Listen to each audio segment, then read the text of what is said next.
10 horas em ponto. Bom dia, Lara Kertes. Bom dia, Cláudio Sacramento, todos os ouvintes da nossa querida Rádio Metrópole FM. Nós estamos ao vivo nessa segunda-feira, dia 6 de setembro de 2021, 10 horas em ponto, e a gente começa aqui o nosso Metrópole Turismo. Antes da gente anunciar a nossa pauta de hoje, eu já anunciei ela na sexta, mas eu vou repetir para vocês. Eu vou ler um pouquinho sobre o nosso boletim de turismo da última semana, que foi uma semana bacana. Cada dia um país liberado aí para acesso de brasileiros vacinados, os protocolos sendo mais flexibilizados, mas ainda uma necessidade de muita segurança. Deixa eu ler para vocês, esse boletim é feito pelo jornalista Gabriel Amorim, da Rádio Metrópole, e ele se refere ao período de 30 de agosto até 5 de setembro de 2021. Desde o último sábado, dia 4, turistas brasileiros poderão entrar na Holanda, se tiverem totalmente vacinados. Os viajantes precisarão seguir algumas medidas, como apresentar PCR negativo, com no máximo 48 horas, e teste de antígeno com 24 horas antes do embarque. Além da Holanda, Bélgica, Portugal retiraram também a proibição da entrada nos últimos dias. A Bélgica exige que o viajante esteja completamente vacinado com um dos imunizantes certificados pela Agência Nacional de Medicamentos, o que, por enquanto, ainda não inclui a Coronavac. Esse é o caso da Bélgica. Além disso, ao desembarcar, também será obrigatório realizar um PCR de 1 ou 2 dias no país e aguardar resultados em quarentena. A retirada mais recente das restrições para brasileiros aconteceu agora, nesse final de semana, e foi para o Peru. O governo peruano voltou a liberar a entrada de brasileiros no país, desde que 100% vacinado com 2 doses ou a vacina de dose única, ou com um teste negativo para a Covid, feito até 72 horas antes da viagem. A revogação das restrições inclui Brasil e Índia, mas mantém a África do Sul nos países proibidos. A suspensão do voo para o Brasil ia até 31 de agosto e caiu, e a entrada de brasileiros será liberada a partir de hoje, dia 6 de setembro. Os viajantes, além de apresentar carteira de vacinação ou teste negativo, devem preencher uma declaração online de saúde. O Conselho Europeu anunciou que decidiu remover os Estados Unidos da lista de destinos de viagens seguras para os cidadãos do continente. Com isso, as viagens não essenciais entre os Estados Unidos e a União Europeia estão sujeitas a restrições temporárias. Para reabrir a uma nação, a União Europeia leva em consideração 2 pontos: o número de casos atuais com o vírus e a reciprocidade, isto é, se o cidadão do bloco pode entrar no país. No que se refere aos Estados Unidos, além do país não estar aberto para o cidadão da União Europeia, o número de casos tem crescido muito. A Air Canada anunciou em coletiva de imprensa que o voo entre São Paulo e Toronto, no Canadá, voltou a ser operado na última sexta-feira, dia 3. A princípio, serão 3 serviços por semana, às terças, sextas e domingos, que aumentarão para 4 em 1º de novembro e passarão a ser diários em 2 de dezembro. O país canadense abrirá as fronteiras para turistas vacinados com AstraZeneca, Pfizer, Janssen e Moderna a partir de amanhã, dia 7. A abertura inclui os brasileiros que já completaram seu esquema vacinal com alguma das vacinas aprovadas pelo Canadá. Ou seja, todo mundo exigindo vacina para acesso aos países. E nós estamos aqui esperando você sair de casa para tomar sua vacina. Ainda que hoje e amanhã a Prefeitura Municipal de Salvador tenha suspendido a vacinação em função do feriadão, mas na quarta-feira tem vacina para você de primeira, segunda, terceira dose, então vá correr atrás da sua chance. Se chegou a sua vez, vá se vacinar. E eu, especialmente, estou aqui aguardando também a decisão da Prefeitura, da Câmara Municipal de Salvador, do Governo do Estado, de todo o poder público para o passaporte da vacina na Bahia e o passaporte da vacina em Salvador, porque nós temos vistos aí, através da imprensa, que estados como, por exemplo, o Rio de Janeiro, que hoje vive uma situação muito delicada com a variante Delta, tem tido muitas pessoas indo aos postos de vacinação por causa do passaporte da vacina, que limita o acesso a pessoas vacinadas em academias de ginástica, shoppings, espaços públicos ou fechados, como bares, restaurantes e tudo mais. Eu sou completamente a favor ao passaporte da vacina. Sei que a fiscalização disso não é uma coisa tranquila, especialmente para o poder público, mas acredito que essa medida é de fundamental importância para incentivar as pessoas a tomarem essa decisão coletiva de se vacinar. Porque, diferente de outras pandemias, de outros vírus, de outros problemas, essa é uma salvação coletiva, no meu ponto de vista, e eu acho que a gente só vai sair dessa quando estivermos todos imunizados. E outro dia, lendo aquele Alex, acho que é Alex, um cara especialista aí no Instagram, esqueci o nome dele agora, Átila, não é Alex não, Átila, doutor Átila, ele estava comentando que a variante Delta dificulta um pouco mais a nossa retirada das máscaras, porque por ela ser mais contagiosa, a população precisa estar vacinada em mais de 70% para que a gente tenha uma situação de segurança. Então, se é desejo de todos voltar para o abraço, se é desejo do trabalho voltar ativa, como no meu caso, que trabalho com evento, com aglomeração, é fundamental que a consciência coletiva prevaleça nesse momento e que a gente se vacine para partir dessa loucura para uma situação mais amena. Mas vamos lá, pessoal. Hoje é o dia importante para o nosso Metrópole Turismo. Nós estamos ao vivo, isso não é uma reprise, então, para você que chegou agora, fique atento. Hoje nós vamos conversar com o professor Murilo Mello, e nas segundas-feiras nós falamos sempre sobre um destino baiano, nacional, internacional, contando um pouco do potencial turístico desse lugar. Mas em função do feriado de amanhã, que é o feriado de 7 de setembro, um feriado importante, nós hoje vamos aprender com o professor Murilo Mello um pouco mais sobre o que representa esse feriado de 7 de setembro.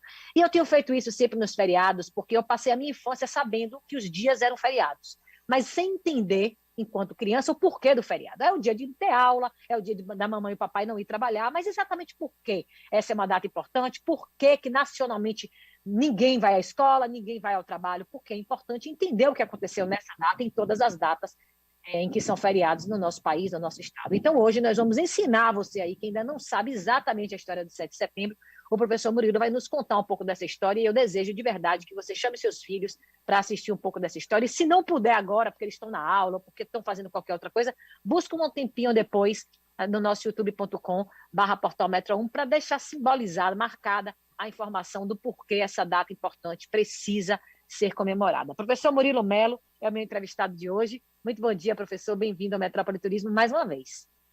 Olá, Ara, bom dia. Que bom falar com vocês, né? Ser convidado para falar sobre esse mito fundador, né? O 7 de setembro, simbolicamente, é o nosso mito fundante de nação, né? Antes do 7 de setembro, é difícil a gente falar em nação, em ideal de civilidade. A gente não era uma extensão de Portugal. Nós éramos colonos que vivíamos afastados da metrópole, do grande centro, né? Ainda no 7 de setembro de 1822, posteriormente a ele, vai demorar muitos anos para que a gente crie esse sentimento de nacionalidade, que não existia na gente, né? A gente poderia, ao longo das as gerações vindouras, as gerações que vieram depois, né, de 1549, a gente começou a ter mais afeição com a terra, diferente dos primeiros imigrantes, né?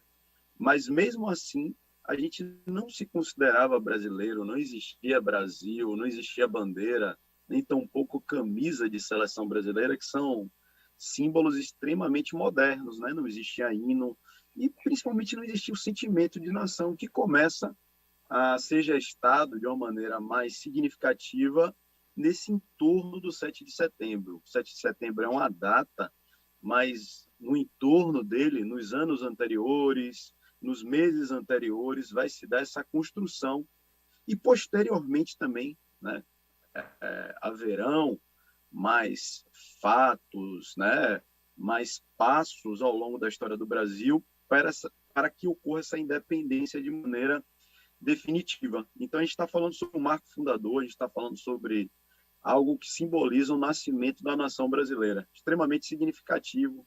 E hoje, 1 hora vai ser muito pouco para a gente conversar sobre esse tema tão fabuloso e tão encantador. Lara. Muito bom, então vamos lá. Vai chegando aí você, liga para os amigos, liga para os parentes, liga para a galera, manda sintonizar aí na Metrópole 101.3 e também no youtube.com/portalmetro1, porque vai começar uma super aula sobre o 7 de setembro aqui no Metrópole Turismo com o mestre professor Murilo Mello. Fique à vontade, professor, a aula é sua.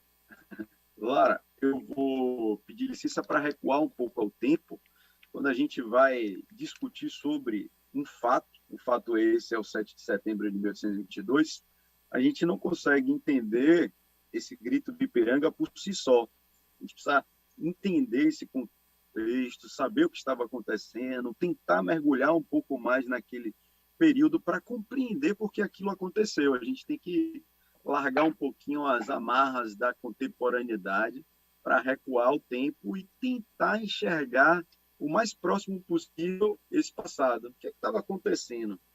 eu digo para vocês que esse 7 de setembro ele começa a ser gestado principalmente em 1808. Olha aí que a gente fez um recuo no tempo. A gente voltou alguns anos. Por que a historiografia escolhe o 1808 como um dos pontapés iniciais para o movimento de independência, né? O que acontece em 1808? A Europa está vivendo uma disputa de hegemonia. A França e a Inglaterra disputam o domínio do mercado europeu, o domínio da política europeia. A Inglaterra sempre, né, a partir da Idade Moderna, se constituiu como uma nação moderna, e a França, a partir da Revolução Francesa, começa a beliscar os calcanhares da Inglaterra e começa a fazer frente na Inglaterra. E aí Inglaterra e França vão começar cada vez mais a se bater de frente, principalmente a partir da era napoleônica. Napoleão assume pouco depois da Revolução Francesa. E o que isso tem a ver com a independência do Brasil? O que a Europa tem a ver com a independência do Brasil? Bom, tá bom aí o sinal, né? Tá tudo ok. O que isso tem a ver com a independência do Brasil? Tá ótimo, que bom. Eles vão, Napoleão, para vencer a Inglaterra, que era uma ilha, Napoleão vai baixar um decreto chamado bloqueio continental. Bom, eu não consigo vencer uma ilha pela minha potencialidade marítima, era muito difícil, né? A Inglaterra era a rainha dos mares, você não conseguia invadir. Então, o que Napoleão Bonaparte vai fazer? Ele vai tentar fazer um jogo de xadrez, né? Dar uma tacada de mestre, e ele vai proibir que o continente europeu venda, comercialize com a ilha. O nome disso é o bloqueio continental. Portugal, que era a nossa metrópole, que era extremamente dependente da Inglaterra, não consegue viver sem manter esse comércio com a Inglaterra. E Portugal fura esse bloqueio continental sem, é óbvio, o Napoleão saber. Quando o Napoleão descobre, ele vai invadir Portugal. Ele já tinha o domínio sobre a Espanha, e as tropas de Napoleão que estavam na Espanha, uma parte dela, do general Junot, vai invadir Portugal. Disso, a Inglaterra, como a guerra é um xadrez, a guerra não se ganha somente por valentia e coragem, se ganha por inteligência e por estratégia. Qual vai ser a resposta da Inglaterra? Não, vocês vão invadir Portugal, mas vocês não vão ficar com a coroa. O que eu posso fazer? Eu vou levar para Portugal um plano, eu vou transferir a corte, a família real para o Brasil. Aí eles virão para o Brasil, vai conseguir dar uma segurança para eles nessa viagem, e chegando aqui em 1808, a história do Brasil vai se transformar. O Brasil, que era uma colônia, ao longo do tempo, vai passar por várias transformações que vai elevar a gente a um outro patamar. Já a rainha era a mãe dele, a rainha Dona Maria I, Dona Maria Louca, ele ainda era um príncipe regente. A coroa portuguesa vai abrir os portos em 1808 aqui em Salvador, que é mais significativo ainda para a nossa história. O que isso simboliza? De certa forma, a gente está quebrando alguns grilhões que nos prendiam.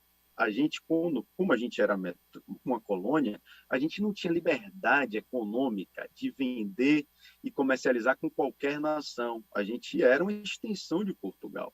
Então, em 1808, com a abertura dos portos, a gente vai romper esse paradigma e vai poder vender para as outras nações. De certa forma, esse é o início de uma independência principalmente econômica. Em 1810, né, a gente vai fazer novos tratados com a Inglaterra, que darão mais vantagens ainda para a gente e vantagens também para a Inglaterra. A Inglaterra terá outras vantagens, a independência nossa fica cada vez mais consolidada. Em 1815, você vê que tem uma progressão no tempo cronológico, 1808, 1810, 1815. A gente vai ser elevado à categoria de Reino Unido, a Portugal e Algarves. O que significa? A gente não é mais uma colônia, uma simples colônia, a gente está quase que no mesmo patamar que Portugal. Além dessas mudanças estruturais que eu estou falando só de mudanças estruturais macro, né, maiores mudanças, tem mudanças na urbanização das principais cidades do Brasil, principalmente no Rio de Janeiro, né? Vai ser construída a Biblioteca Nacional, a primeira biblioteca pública pujante que a gente vai ter, o teatro vai ser construído, né? Jardim Botânico no Rio de Janeiro, as ruas, né, vão passar a ter calçadas que não tinha para separar transeuntes, de cavalos, de carroças, né? A gente começa a ter uma urbanização no Rio e também em Salvador. Salvador não fica de fora dessas mudanças, porque Salvador, antes da família real chegar aqui, há pouco tempo atrás, ela tinha sido a capital do Brasil desde 1549. A capital do Brasil, colônia, desde 1549. A gente tinha perdido no final do século XVIII e essas mudanças se processaram em Salvador também. Ou seja, a vinda da família real vai dar um outro patamar para a gente. A gente vai começar cada vez mais a ficar independente. Coisas que nunca existiram na colônia, como a faculdade de medicina. A gente vai ter a primeira faculdade da história que vai ser em Salvador, no Terreiro de Jesus. Então, a gente vai viver tudo isso. De certa forma, um processo de independência está ocorrendo a partir da vinda da família real. Mas tudo isso vai mudar. Digamos que a gente estava vindo em ondas extremamente positivas, né, para com o Brasil, pensando como brasileiro, né, como colono. Isso vai ter uma quebra em 1820. Os portugueses que não vieram para cá, os portugueses que ficaram na Europa, eles vão liderar uma revolução chamada Revolução do Porto, de 1820, que vai exigir, entre outras coisas, o retorno imediato da família real. Eles não queriam mais que o seu rei morasse em sua colônia, né? A gente tem que se colocar no lugar do tempo para conseguir entender, como a gente tem que se colocar no lugar da outra pessoa para compreendê-la. A história é assim, você tem que se colocar no lugar do outro. Bom, o português que não veio para o Brasil, naquela vinda da família real, em 1808, ficou muito enraivecido por não ter vindo, por estar percebendo tantas mudanças na sua colônia. O Brasil estava crescendo assustadoramente, libertando várias amarras, e o seu rei, você português, morando extremamente distante da sua terra. Então, eles vão fazer a Revolução do Porto em 20, exigir o retorno da família real, e mais tarde a gente vai descobrir que, porque lembre-se que a gente tinha dito que em 1815 a gente virou um Reino Unido. Quando tinha uma assembleia muito importante, os brasileiros viajavam de navio para participar dessas assembleias em Portugal. Quando os brasileiros vão participar dessa assembleia, vão perceber que os interesses da Revolução do Porto é de recolonizar o Brasil, ou seja, de fechar tudo aquilo que eles tinham aberto. Então, se não houvesse a Revolução do Porto em 1820, querendo nos recolonizar, certamente a independência não se daria em 1822. Ela seria talvez mais tardia. A gente estava num campo relativamente tranquilo sendo o Reino Unido ou Portugal. Portugal, é a ação de Portugal que vai fazer com que a gente tenha necessidade de romper essas amarras de maneira definitiva. A gente sempre foi uma colônia. A partir do momento que a gente passou a ter mais liberdades com a família real, vindo para cá, a gente não vai aceitar ser recolonizado. E aí começa no Brasil a ter um movimento de separação. E aí haverão disputas ideológicas, né? Gonçalves Ledo, por exemplo, mesmo ele queria que a gente continuasse unido a Portugal, mas mudasse as leis. Aí, eis que surge uma nova ideologia capitaneada por José Bonifácio. Quer que eu dê um stop Só aqui? Um minutinho, só um pouquinho para eu anunciar para quem chegou amanhã. agora. Não, é só para poder dar uma explicação rápida para quem chegou agora. Nós hoje estamos conversando com o professor Murilo Mello. Esse é um programa ao vivo e nós estamos falando aqui sobre a importância do 7 de setembro para que você possa aí aprender um pouco mais e, claro, compartilhar com seus filhos aí um pouco dessa história tão importante para dar uma simbologia real do porquê do feriado de amanhã. Pode continuar, professor. Então, vamos lá. Retomando, né, para vocês não se perderem no tempo, para vocês conseguirem fazer essa viagem no tempo e se situarem no que estava acontecendo, o ano que a gente parou aqui foi o de 1820. A gente parou em 1820, num momento em que Portugal exigiu o retorno da família real, exigiu a recolonização do Brasil, o fechamento dos portos, tudo aquilo que a gente tinha, entre aspas, ganho a partir da vinda da família real, eles queriam, entre aspas, tomar, certo? Mas essa ação portuguesa vai despertar na gente esse desejo de separação. Não vai dar mais para ficar com vocês. Vocês querem recolonizar a gente, mas os brasileiros, eles vão se dividir. Alguns eram mais conservadores, como o grupo de Gonçalves Ledo, queriam ainda manter uma união com Portugal. O grupo de José Bonifácio, que vai ser o vitorioso né? O Brasil vai ser construído, sobretudo, a partir da ideologia de José Bonifácio do seu grupo. Ele representava os irmãos Andradas de Santos e ele, junto com o seu grupo, é claro, uma andorinha só não faz verão, vai pensar nesse novo Brasil. Ele vai trazer à tona essa nova ideia. O Brasil é uma ideia, Lara. Todos os países são uma ideia, não existiam. Os países são uma invenção, uma construção humana. Nunca existiu país no mundo, né?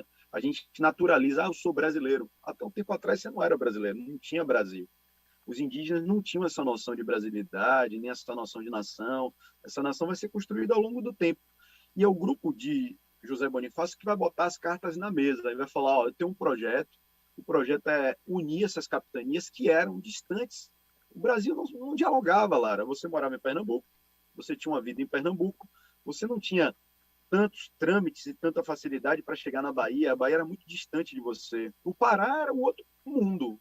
O Pará era um outro mundo. Não tinha diálogo entre Pará e sentimento de pertencimento. Quem era baiano, quem morava na capitania da Bahia, não se sentia irmão de um paraense. Nem tampouco do Rio Grande do Sul. O Rio Grande do Sul, durante muito tempo, nem pertenceu à América Portuguesa. Durante um tempo, o Rio Grande do Sul era da Espanha. Então, você não tem esse sentimento de brasilidade. Ele vai ser gestado a partir dessas mudanças que a gente discutiu agora. E a partir desse projeto do nosso patrono, José Bonifácio. Ele foi o símbolo maior dessa construção de Brasil. Ele trouxe as elites brasileiras, ele não fez nada sozinho.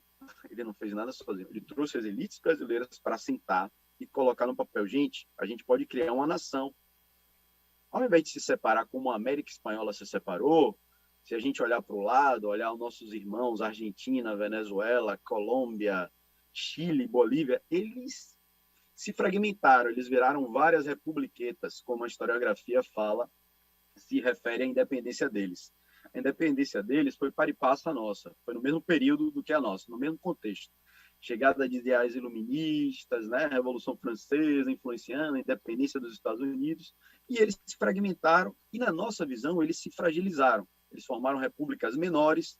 A gente, especificamente essa elite brasileira que José Bonifácio representa, ele quis manter a unidade territorial. Então, ele sentou com cada membro de uma elite brasileira e falou, ó, vamos manter essa unidade, vamos manter essa estrutura que nos dá poder, que faz com que a gente consiga sobreviver. Vamos manter a unidade territorial, vamos manter a escravidão, vamos manter o latifúndio. E para que isso seja mantido, a gente precisa ficar unido. Não vamos se separar, não vamos virar a América Espanhola. Então, o Brasil ele foi criado dos ideais de alguns homens, de alguns grupos. Nós não nascemos brasileiros. E a data de 7 de setembro foi escolhida, dentre várias, para simbolizar essa ruptura. A história poderia escolher várias datas para simbolizar a independência do Brasil, mas toda a história ela é construída, ela é uma narrativa. E naquele momento, as pessoas que estavam construindo a ideia de nação escolheram o 7 de setembro, enfim, ele teve o quadro também de Pedro Américo, que a gente vai falar mais tarde, que ele contribuiu também para que a gente enxergasse aquele grito do Ipiranga como heróico, né? Aquele quadro foi pintado muito posteriormente, só foi pintado em 1888, Pedro Américo nem tinha visto o grito do Ipiranga, né? E aquele quadro, aquela ação, aquele sentimento patriarcalista que a gente tem, a independência foi feita por um homem, né? Por Dom Pedro I, a gente está no século XIX, então a gente tinha necessidades, a gente tinha uma predisposição para construir a independência a partir de uma figura masculina, de um homem, de um ato heróico. Então, 7 de setembro foi uma construção, como tudo na história é uma construção, como tudo na história é uma construção. A bandeira brasileira é uma construção, o hino brasileiro é uma construção, o Nordeste é uma construção. Nunca existiu o Nordeste. A Bahia nunca fez parte do Nordeste. Eu vejo camisas, né? Sou baiano, nordestino, com muito orgulho. A Bahia nunca fez parte do Nordeste até metade do século XX. A gente passou a ser parte do Nordeste ontem. Então, o 7 de setembro faz parte dessa construção, dessa narrativa, da construção de nacionalidade, já que o Brasil é algo recente, já que o Brasil é algo que está nascendo, a gente precisa de heróis, a gente precisa olhar para o passado e ter alguém que lutou pela gente. A gente precisa de símbolos para criar essa massa homogênea ou tentar homogeneizar. Você vê que a Inglaterra, como qualquer nação do mundo, para você se sentir nação, você precisa de símbolos. A Inglaterra não derrubou a monarquia. A Inglaterra tem uma monarquia parlamentar, não é uma monarquia absolutista, né? Tem uma rainha que tem um poder muito mais figurativo, né? Muito mais para unir a Grã-Bretanha, para unir o Reino Unido. Ela é rainha da Escócia, rainha da Irlanda. Então, toda nação precisa dos seus símbolos. Como toda nação precisa dos seus símbolos, a gente precisa do 7 de setembro. A gente construiu o 7 de setembro. Meus alunos chegam, quando eu vou dar aula de 7 de setembro, parece que é esperado, parece que eles passam o ano todo esperando o 7 de setembro, porque sabem que eu gosto de escrever sobre o tema, eu escrevo muito sobre o tema e pesquiso, né? Eu tenho uma dissertação sobre o 7 de setembro, e eles ficam esperando, desde o primeiro dia de aula eu pergunto sobre o 7 de setembro, e eles têm uma ideia pré-concebida, mas professor, quer dizer que mentiram para a gente, quer dizer que não teve nada aquilo no 7 de setembro? Não é bem uma mentira, foi uma construção simbólica, né? Aquela imagem que a gente é remetido quando vai pensar o 7 de setembro, pintada por Pedro Américo, não foi exatamente aquilo, né? Ninguém vai pintar uma imagem, ninguém vai ser contratado para pintar um momento histórico. Quem contratou Pedro Américo foi Dom Pedro II, filho de Dom Pedro I. Como é que ele vai entregar para o filho um quadro que não simbolize um mito, né? Então ele vai mitificar aquela ação. Ele vai colocar Dom Pedro num cavalo. Dom Pedro estava saindo de Santos para São Paulo. Quem já foi em Santos e São Paulo sabe que Santos está no nível do mar, e para você chegar em São Paulo você tem que subir uma barreira de 700 metros. É muito alto, que é a Serra do Mar. E um cavalo, para quem entende aí do mundo rural, um cavalo, a passada dele não é tão boa quanto uma passada de um muari, né? De uma mula. Então, Dom Pedro não estava com o cavalo como ele está no quadro. Dom Pedro estava com a mula. Dom Pedro não estava com aqueles trajes, né? Pedro Américo terminou criando uma pompa, botou Dom Pedro com aqueles trajes de gala, né? Dom Pedro estava com uma roupa mais simples, uma roupa de tropeiro. O que é tropeiro? Tropeiro eram homens que, como não tinha caminhões, como não tinha rodovias, estradas, a gente circulava pelo Brasil em tropas de mula, principalmente, em tropas de cavalo. Então, eu estava com uma roupa mais simples, estava de mula, estava empoeirado. A gente tem relatos riquíssimos desse dia e dessa comitiva. O 7 de setembro, ele estava no Ipiranga, que hoje é um bairro de São Paulo, na Colina, ali nas cercanias do Ipiranga, né? Tem algumas discussões onde ele estava exatamente, né? Mas ele estava ali num riacho, próximo a um riacho, e foi interceptado por cartas, né? Ele recebeu 2 cartas, uma de José Bonifácio e outra de Leopoldina. E ao ler as cartas, ele ficou furioso.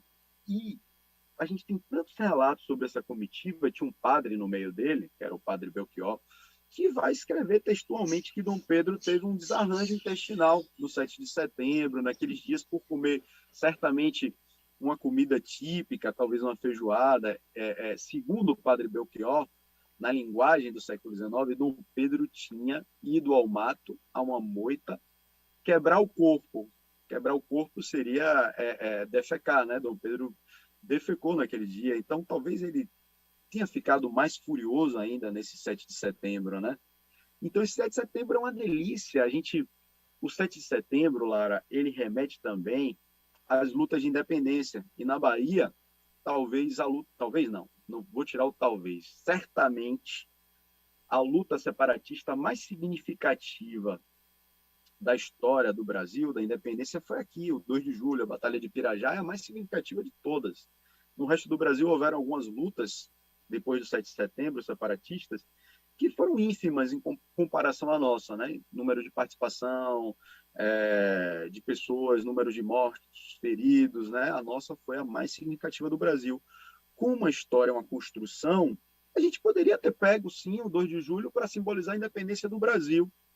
Mas nessa construção, nessa disputa de ideologia, o 7 de setembro se configurou como essa data maior. Estou falando muito? Não, tá massa. E a interação tá super legal. Muitas pessoas elogiando, parabenizando e agradecendo aí pela oportunidade de tomar essa aula com você hoje sobre o 7 de setembro. Pode continuar, que daqui a pouco a gente vai para o intervalo. Aliás, deixa eu então logo para o intervalo comercial, 10 horas e 30 minutos. A gente está conversando aqui com o professor Murilo Mello sobre o 7 de setembro. Aproveitar aqui o ensejo e deixar um beijo para Vanessa, Gabriel, Neima, Max, Jefferson, Frederico, Ramon, Altair, Carlos, Adelson, Luiz, Gil, Célia e todo mundo que está mandando aqui para a gente mensagens. Eu vou ler as mensagens de vocês daqui a pouquinho, mas nós estamos com o professor Murilo Mello conversando um pouco sobre o 7 de setembro. Daqui a pouco a gente volta. Tem algumas perguntas políticas aqui, a sua opinião sobre a data de amanhã, a sua opinião sobre essa levada da nossa bandeira aí por um grupo político. Essa bandeira é minha e eu não vou abrir mão dela. E aí a gente vai discutir também um pouquinho no final do programa sobre a sua opinião sobre tudo isso. Eu vou para o intervalo comercial com o professor Murilo Mello aqui no Metrópole Turismo de hoje, conversando sobre a importância do 7 de setembro na vida de cada brasileiro. A gente volta já já. Você está ouvindo Metrópole Turismo, um voo direto sem escalas com Lara Kertz. O turismo levado a sério. O governo do estado, através da Secretaria de Promoção da Igualdade Racial, acabou de abrir o prazo de inscrições de projetos para o edital da década afrodescendente. Este ano, o edital vai contemplar propostas voltadas à prevenção e enfrentamento aos efeitos do coronavírus e que também promovam sustentabilidade e geração de renda para a população negra e segmentos dos povos e comunidades tradicionais. Serão 3 milhões de reais investidos para até 60 propostas, com o valor de até 50 mil reais por projeto. As inscrições são até o dia 12 de setembro e você pode encontrar todas as informações do edital da década afrodescendente 2021 no site ceprome.ba.gov.br. Acesse agora e saiba tudo sobre o edital que vai distribuir 3 milhões de reais entre 60 projetos. Realização Ceprome, Governo do Estado. Bahia, meu orgulho. A rádio da cidade, Metrópole FM. Você não pode ficar de fora do Remexa na Costa do Sauípe. Clínica de tênis com Fernando Meligeni, oficinas de dança com Daniel Saboia, atividades esportivas e muito mais. De 1º de agosto a 30 de setembro, a gente te espera para curtir no melhor resort all inclusive da Bahia. Acesse costadosauípe.com.br e garanta sua viagem. Redescubra a Costa do Sauípe. Hospedagem segura, protocolos homologados pelo INCOR. A Bahia tem destinos de praia, de campo, de aventura, gastronômicos, culturais e históricos. Sabe o que todos têm em comum? O respeito às medidas de proteção contra o coronavírus. Ao viajar a trabalho ou por motivo pessoal, não esqueça, lave as mãos com água e sabão. Use máscara em todos os ambientes, passe álcool em gel e evite aglomerações. Viagens seguras durante a pandemia. Seguir as recomendações é sempre bem-vindo. Uma campanha do Governo do Estado. Tô louca pra te ver chegar, tô louca pra te ter nas mãos, retomar o pedaço que falta no meu coração. Eu não existo longe de você. A espera acabou. As aulas semipresenciais da rede municipal voltaram. A sua escola e o seu futuro estão esperando por você. Prefeitura de Salvador. Eu não existo longe de você. Agora, a fábrica de bolo Vó Alzira, o melhor bolo de Salvador, além do Maxi Atacado da Bonocô, Bom Preço Vasco da Gama, abriu uma nova unidade no Maxi Atacado dos Mares. Bolos a partir de R$15. Venha nos conhecer e pegar o seu bolinho em uma das nossas lojas. Pedidos também pelo iFood. Fábrica de bolos Vó Alzira, o melhor bolo de Salvador. Aproveite a nova campanha da Air Europa e voe com a frota mais moderna e eficiente. Voos de São Paulo para a Europa, com tarifas a partir de R$ 2.356. Oferta válida para compras até 17 de setembro. Novos protocolos de segurança. Maior flexibilidade em alterações e com parcelamento em até 10 vezes sem juros. Consulte seu agente de viagens ou acesse aereuropa.com. Alô, seu síndico, já recebeu o relatório do dinheiro que sumiu na gestão anterior? Saiba como resolver esses e outros problemas com os melhores especialistas e fornecedores do segmento condominial. Programa Cadê o Síndico no seu rádio, todo sábado das 13 às 15 horas. Cadê o Síndico? Mais informação para a sua gestão. Oferecimento do Auto Soluções em Elevadores. Referência de qualidade para sua segurança.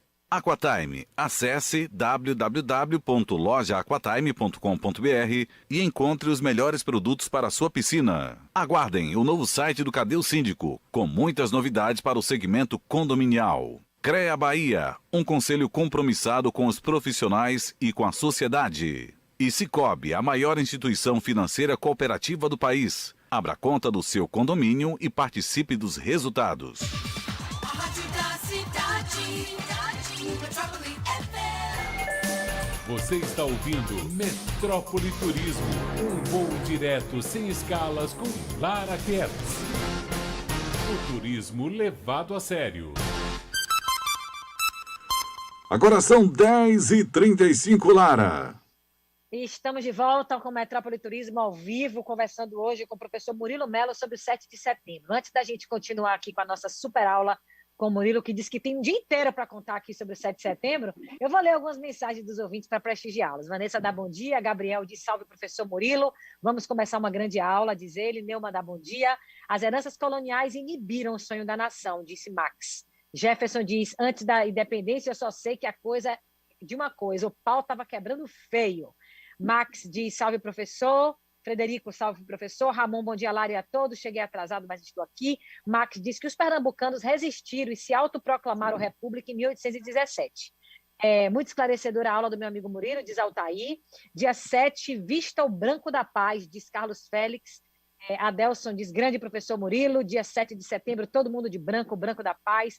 Grande mestre, parabéns, Murilo. Gil diz, sugiro o canal do Eduardo Bueno sobre a história do Brasil, curiosidades interessantes sobre o grito da independência. Célia dá bom dia, bom saber dessas histórias.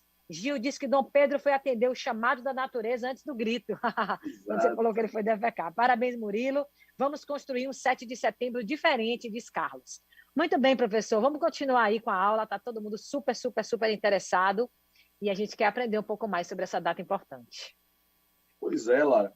Já que a gente estava falando no bloco anterior que o 7 de setembro foi uma construção, não foi algo caindo do céu, não foi um raio que bateu e Dom Pedro resolveu gritar. Foi toda uma construção que estava acontecendo desde a vinda da família real. A gente podia até recuar mais no tempo, né? E falar, talvez, que a independência começou a ser construída desde o momento em que os primeiros colonos aqui habitaram, começaram a criar um sentimento de pertencimento a essa nova terra, né? Eles começaram a criar esse sentimento, mas a gente não sabia para onde iria parar essa independência. A gente poderia ter virado vários países, a gente poderia ter virado esse bloco só que a gente virou na América Portuguesa, mas naquele determinado momento aquela ideologia de virar um bloco só foi a vencedora. Já que a independência é um processo, tem alguns momentos muito importantes para que esse 7 de setembro ocorresse. A gente não pode sair daqui de hoje sem falar de momentos significativos, como o Dia do Fico, né? O que é o Dia do Fico? O Dia do Fico ele ocorre em janeiro, a independência em setembro. Eu lembro do se for para o bem de todos. Peraí, se for para o bem de todos e proclamação geral da nação, estou pronto. Diga ao povo que fico. Não é assim? Essa parte dessa aula eu assisti, viu? Eu só tiraria o proclamação pela felicidade geral. Isso. Se for para o bem de todos e felicidade geral na nação, estou pronto. Diga ao povo que fico. Essa aula foi boa. Essa aula que você recebeu foi boa. O gatilho aí soltou aí rapidinho, gostei. Então, o que simboliza esse Dia do Fico? O que simboliza? Dom Pedro, ele é um símbolo, como todos nós somos os símbolos, né? A cultura é uma junção de símbolos. Tudo que a gente tem, a escola é um símbolo, o canal é um símbolo, eu sou um símbolo para a cabeça das pessoas. E Dom Pedro era um símbolo importante para aquela elite que estava querendo se separar de Portugal. Por quê? Você, para ter como representante do poder, como chefe de executivo, você precisa de uma pessoa carismática.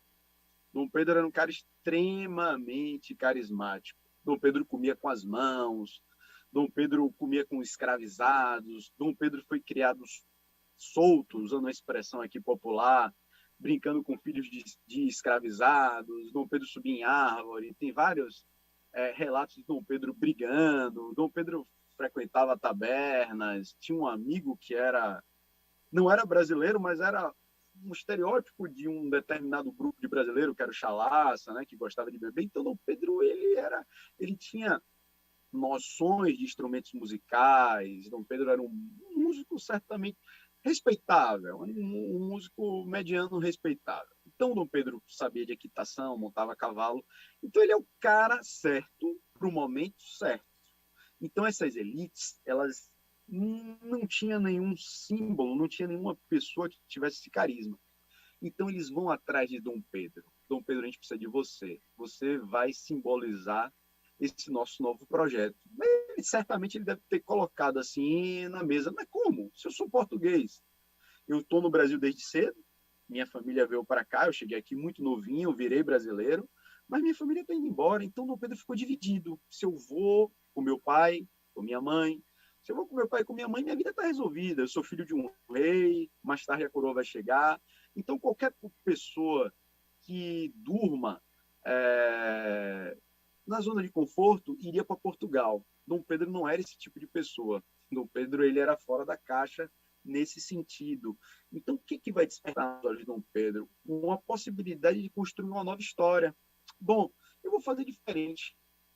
Ele foi pressionado também. Ele vai receber várias assinaturas, ele vai receber um abaixo-assinado, que essa elite brasileira vai conseguir e vai entregar para ele: ó, Dom Pedro, esses brasileiros, essas pessoas que vivem aqui, querem que você fique, não vá. E ele já estava pronto para ir. A historiografia fala que Dom Pedro estava até com mala já pronto para ir para Portugal.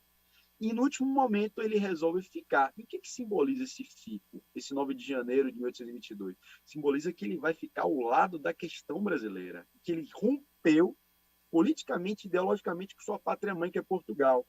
Então ele era aquele cara que a elite queria, que as elites queriam, aquele cara benquista, aquele cara popular, e que para você construir a nação, você precisa de uma pessoa dessa. Ele vai ser, de certa forma, um fantoche na mão da elite.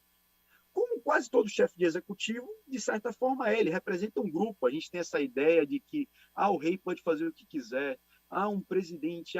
Não é bem assim. Eles são representantes de um grupo muito maior que está por detrás deles, né? Sempre foi assim ao longo da história, e Dom Pedro vai ser essa figura. Ele vai ser um certo tipo de fantoche no meio desse grupo, e que ele vai se rebelar mais tarde. A gente entraria no primeiro reinado, que é no reinado de Dom Pedro.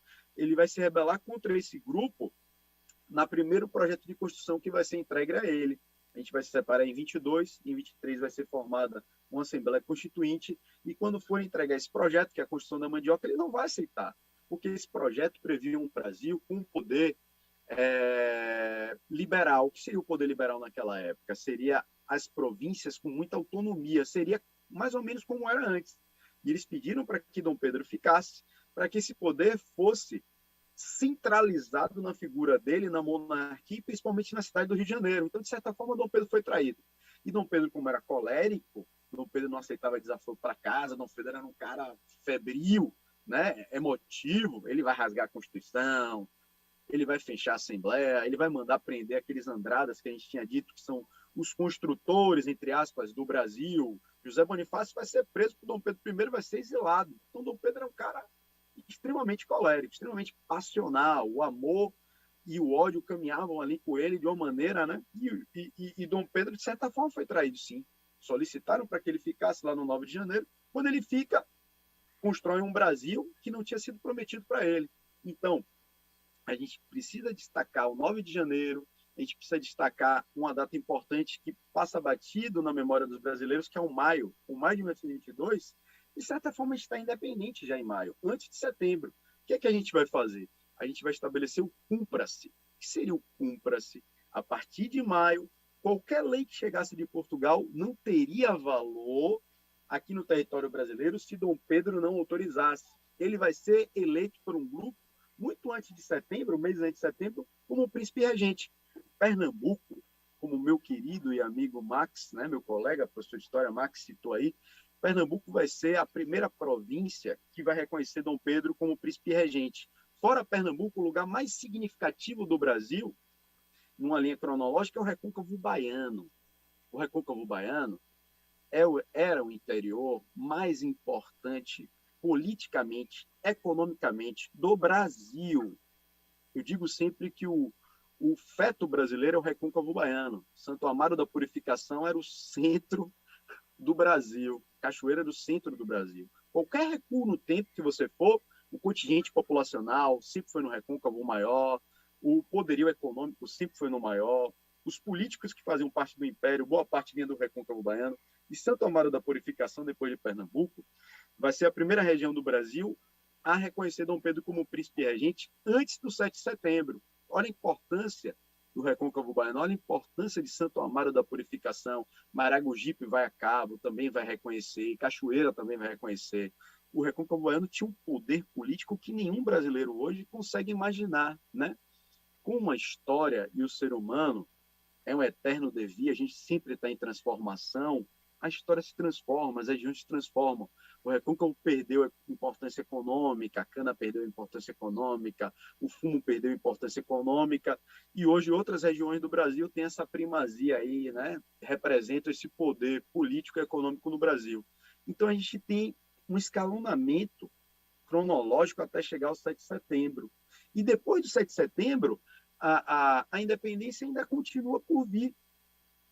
Porque o 7 de setembro não foi um ato que se tornou legal, não foi oficial o ato. Foi um grito de um príncipe regente, né, que se rebelou contra Portugal ao receber 2 cartas, uma entregues pela sua esposa, Leopoldina, que tinha ficado no Rio, e outra entregue por José Bonifácio, que estava junto com Leopoldina, que é todo o articulador desse projeto de Brasil, que a gente falou mais cedo, e ele vai se rebelar contra isso. Então não tem como o 7 de setembro ser algo oficial, oficioso, legal. A independência ainda vai estar por vir e vai acontecer. A gente vai querer criar o 12 de outubro como essa data, que é a data da aclamação, o 12 de outubro, que não vai pegar também para a história. Depois a gente pode dizer que oficialmente a gente se separou em 1º de dezembro, que é quando Dom Pedro escreve uma carta para o pai dele, Dom João VI, que está em Portugal, né? Lembrando aqui que toda a família real teve que voltar para Portugal, o único que ficou foi Dom Pedro I para liderar, entre aspas, para representar esse novo projeto que os colônios tinham criado de independência.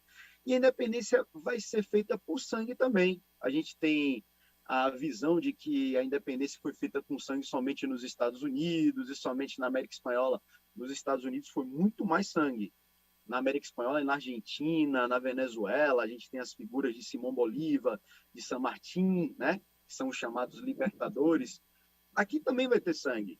Vai ter sangue, vai ter no Pará.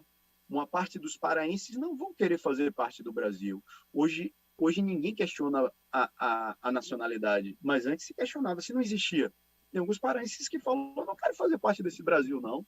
Que projeto é esse? Eu nunca ouvi falar isso em Brasil. Como houveram em Montevidéu, para quem não sabe, Montevidéu pertencia a gente. A Cisplatina, durante um determinado período da história, pertenceu ao Brasil. O Uruguai era brasileiro, durante um período só. E nesse momento da independência, o Uruguai era nosso. Haverão uruguaios que não vão querer fazer parte desse novo projeto. Brasil, não. Eu sempre fui aliado ou à Espanha ou depois a Portugal, não quero fazer parte dela. E não vai fazer. O Uruguai vai se separar um pouco mais tarde, em 1925, no outro processo, né? Na Guerra da Cisplatina. E aqui na Bahia, no Piauí também vai ter a Batalha do Genipapo, alguns piauienses, alguns portugueses que moravam no Piauí também não vão querer fazer parte do Brasil. Porque veja que o Brasil era invenção, era uma novidade. E a gente tem como hábito humano permanecer sempre na zona de conforto. Eu não quero, se eu nunca fiz isso, que invenção é essa de Brasil?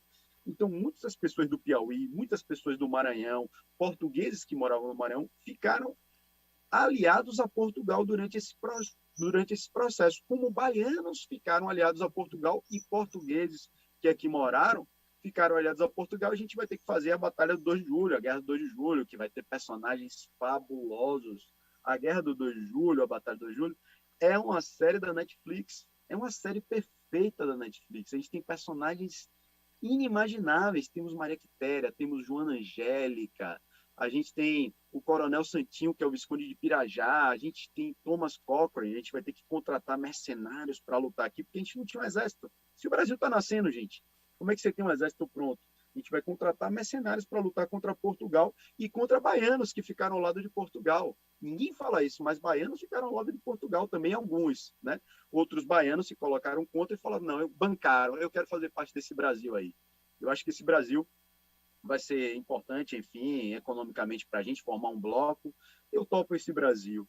Então a gente vai ter Labatut é um general que lutou com Bonaparte.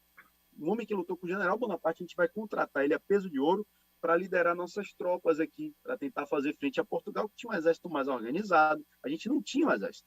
A Bahia vai participar do 2 de julho com pessoas comuns, com pessoas simples, com mariquitérias, né? A gente vai participar com o Corneteiro Lopes. O Corneteiro Lopes já era militar, no caso, o Corneteiro Lopes era português, mas a gente vai participar com pessoas do povo. A gente vai formar batalhões patrióticos, fazendeiros, que tinham muitas pessoas que trabalhavam com eles, escravizados. Então, a gente vai fazer batalhões em cima da hora para tentar vencer Portugal. E a gente vai vencer por estratégias. Dom Pedro vai enviar tropas para cá, vai pagar peso de ouro. Cochrane, que é o lobo do mar, né? Cochrane é um britânico, um escocês que tinha toda a simbologia nos mares, vai ajudar na independência do Chile e vai vir ajudar na nossa independência aqui no 2 de julho. Então, esse é um capítulo da nossa história com várias ramificações e fabuloso, Lara. É muito interessante, muito interessante. Só no 2 de julho, a gente tem a própria figura do caboclo. O caboclo é uma figura formidável. A gente tem o festejo do 2 de julho, né?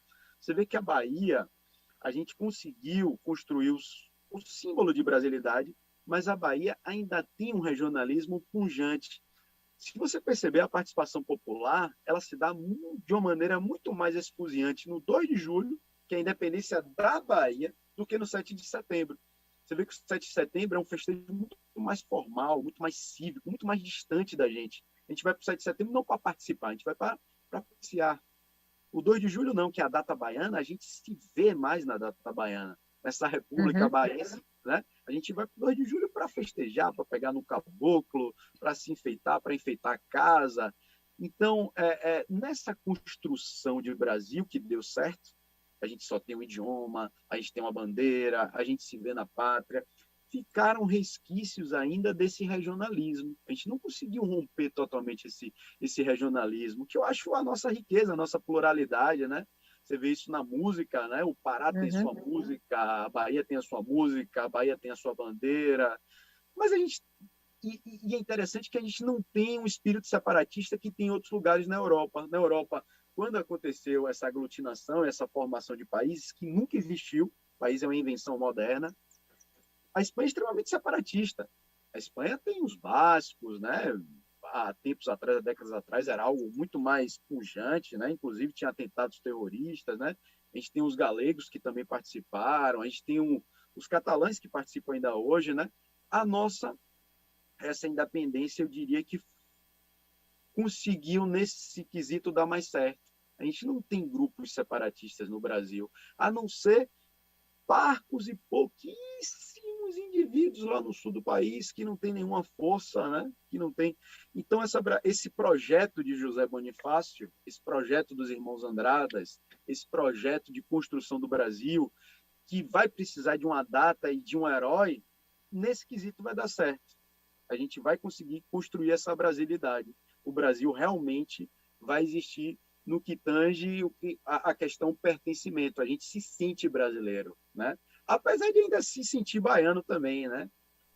Então, é um capítulo formidável dentro da nossa história. A gente entender essas construções, entender o momento, entender o que estava acontecendo para que a gente escolhesse, em determinado momento, tal estrada a seguir, né?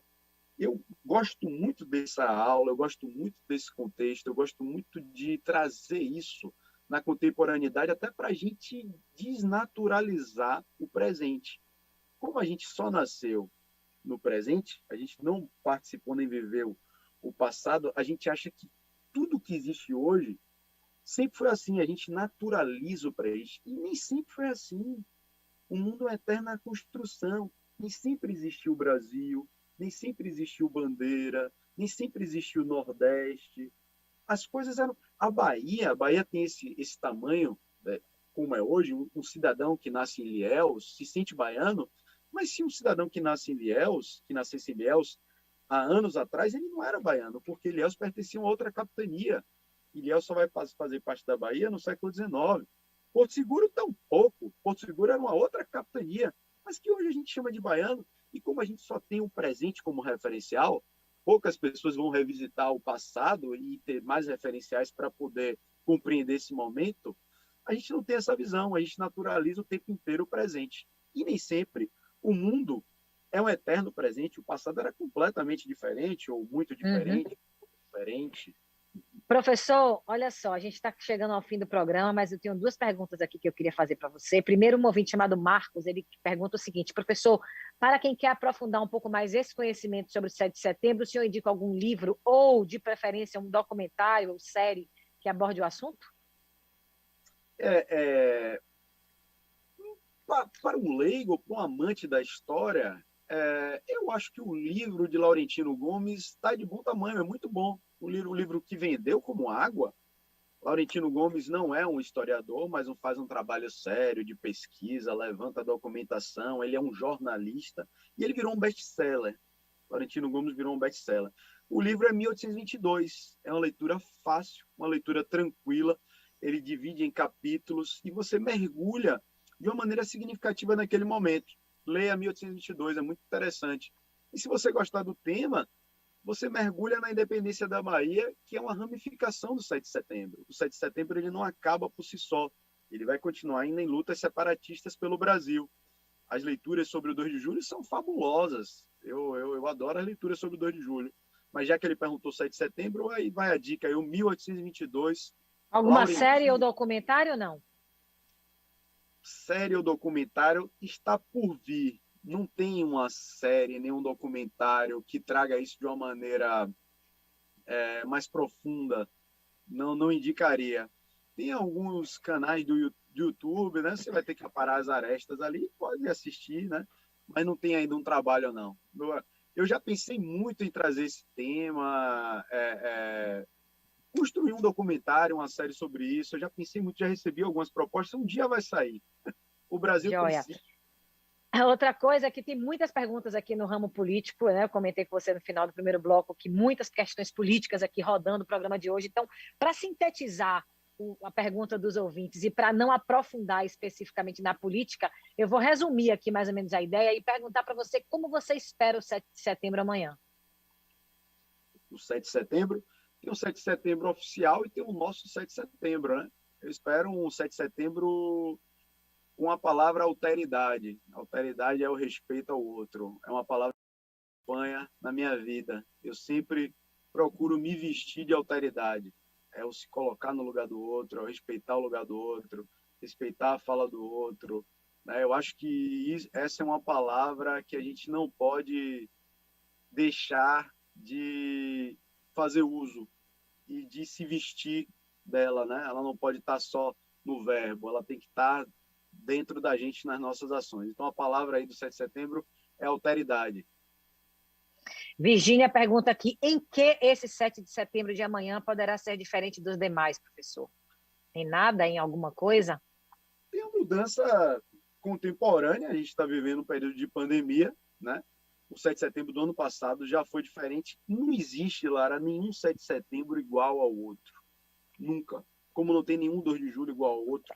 Como não tem nenhuma aula igual a outra, como não tem nenhum programa seu igual ao outro. Eu já tive a oportunidade de vir aqui várias vezes. Não existe repetições na história.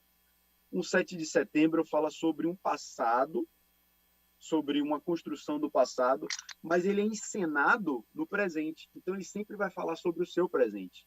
É um passado encenado no seu presente. Como eu participo de quase todos os 2 de julho, né?